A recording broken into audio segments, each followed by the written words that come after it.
Now I come to Sutta number 4.8.79. Now the Venerable Sariputta came to visit the Exalted One.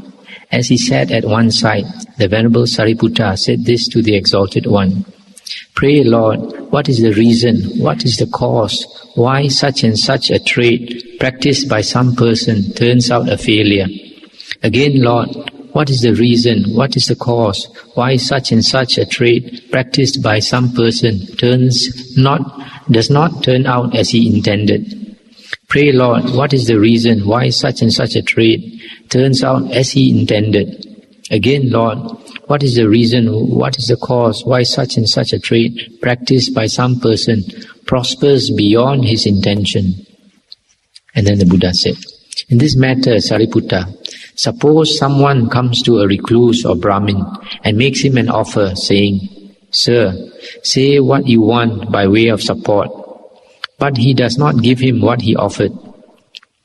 If this man diseases from that life and returns to this sort of life, whatever trade he may practice, it turns out a failure.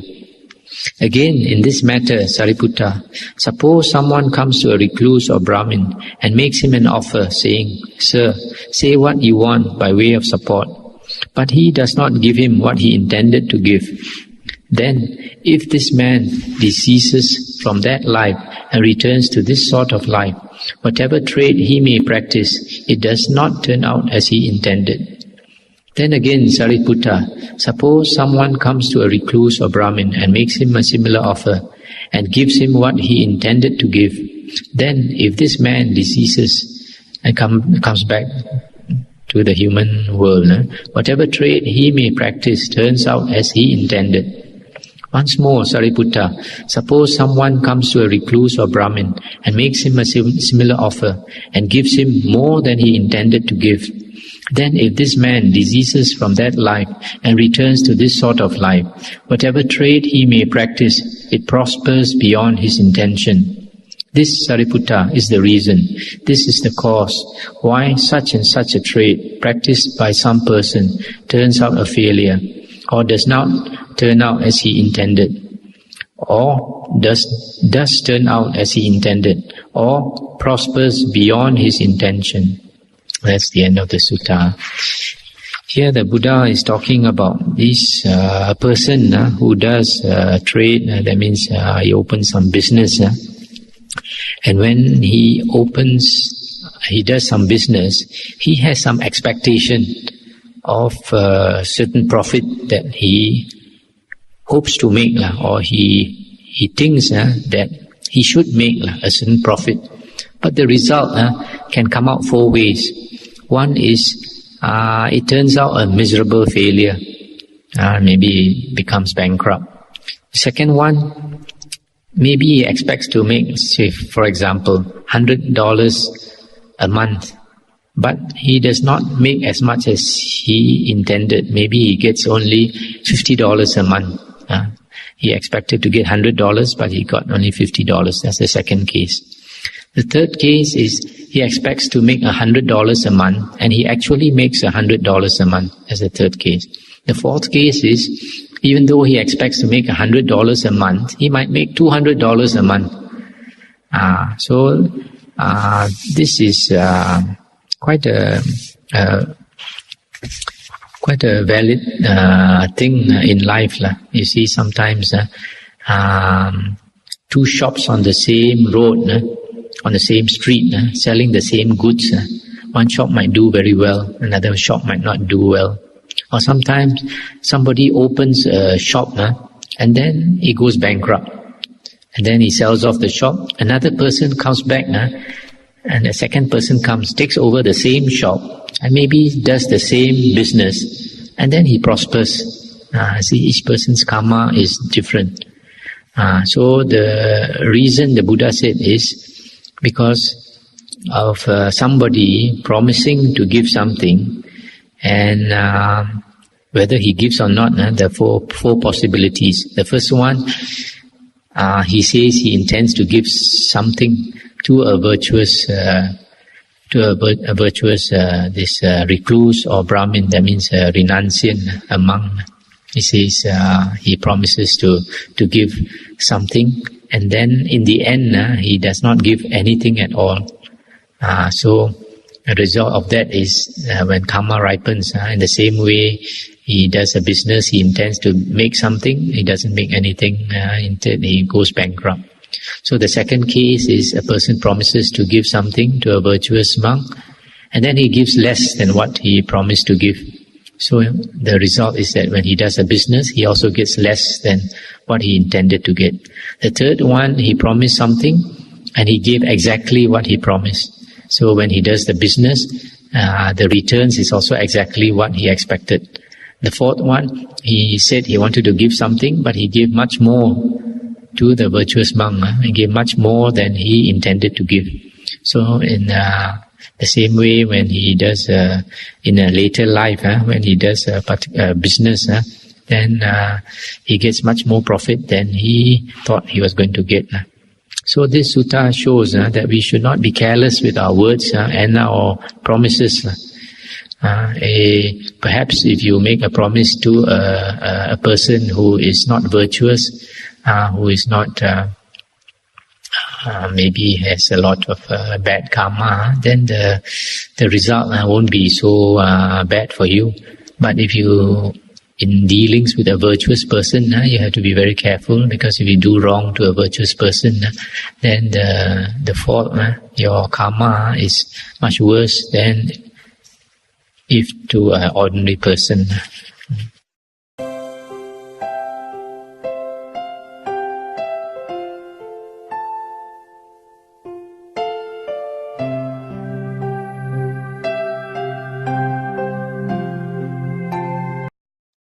Now the next sutta is 5.18.177.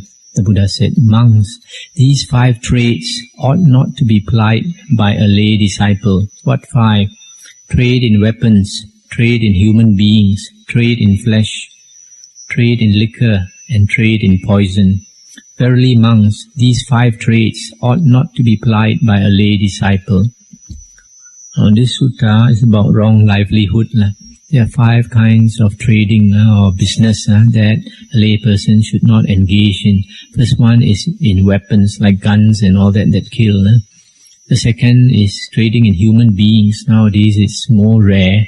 This refers to slavery, selling people off into slavery. The third one, trade in flesh, refers to breeding animals for sale, to be slaughtered, like breeding chickens and breeding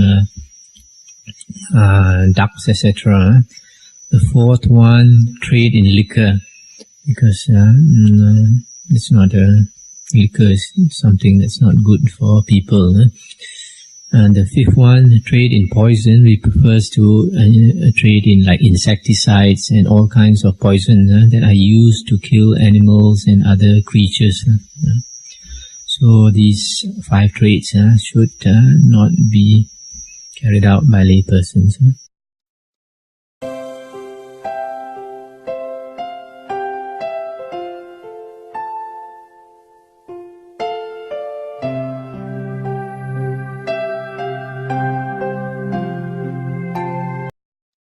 Sutta 6.2.18. Once, when the Exalted One with a great company of monks walked a tour among the Kosalis, he saw as he went along the highway a fisherman who had caught a haul of fish and was selling them as a fishmonger. And the Exalted One, at the sight, stepped off the road and sat down at the foot of a tree on a seat made ready for him. And sitting there he said to the monks, "Monks, see you that fisherman selling fish as a fishmonger?" "Yes, Lord." "Then what think you, monks? Have you either seen or heard of a fisherman, fishmonger, slaughtering and selling fish, and as a result of such deeds, of that way of living, going about on an elephant, or on horseback, or in a chariot or carriage, or feasting at feasts, or living in the abundance of great wealth?" "No, indeed, Lord." "Well, monks, neither have I. And why is that? Verily, monks, Evilly minded, he gloats on fish being slaughtered, being brought to the slaughter, and because of that he goes not about on an elephant, nor on horseback, nor in a chariot, nor carriage, nor feasts at feast, nor lives in the abundance of great wealth. What think you, monks? Have you either seen or heard of a butcher slaughtering and selling cattle, rams, pigs, or beasts of the forest, and living in the abundance of great wealth? No, indeed, Lord. Well, monks, neither have I. And why is that? Verily, monks, it is because he gloats evilly on their being slaughtered, being brought to the slaughter. Indeed, monks, he who gloats evilly on creatures being slaughtered, being brought to the slaughter, shall not go about on elephants, nor on horseback, nor in chariots, nor in carriages, nor feast at feasts, nor live in the abundance of great wealth. But what shall be said of him who gloats evilly on human beings being slaughtered, being brought to the slaughter? Verily, monks, it shall be to his harm and hurt for many a day, for on the breaking up of the body after death, he shall arise in the wayward way, the ill way, the abyss, hell. That's the end of the sutta. Here the Buddha is making the point that a person who has a livelihood such as this, as a butcher or a fishmonger, he has low or base thinking, and because of his base thinking, he does not have much merit. He does not have the blessings of great wealth, etc. But sometimes there may be exceptions, because sometimes you find somebody doing an evil occupation, yet he seems to be having a good life, he seems to be very rich and all that. That is probably due to his good karma from the past. But because of his present deeds, he is using up his good karma, and either in this life itself he will suffer later, or in the next birth.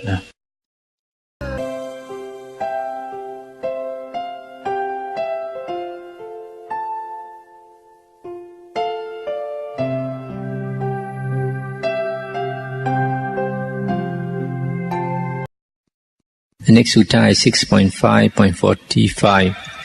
The Buddha said, "Monks, is poverty a woeful thing for an immoral, worldly person?" "Surely, Lord," a monk replied.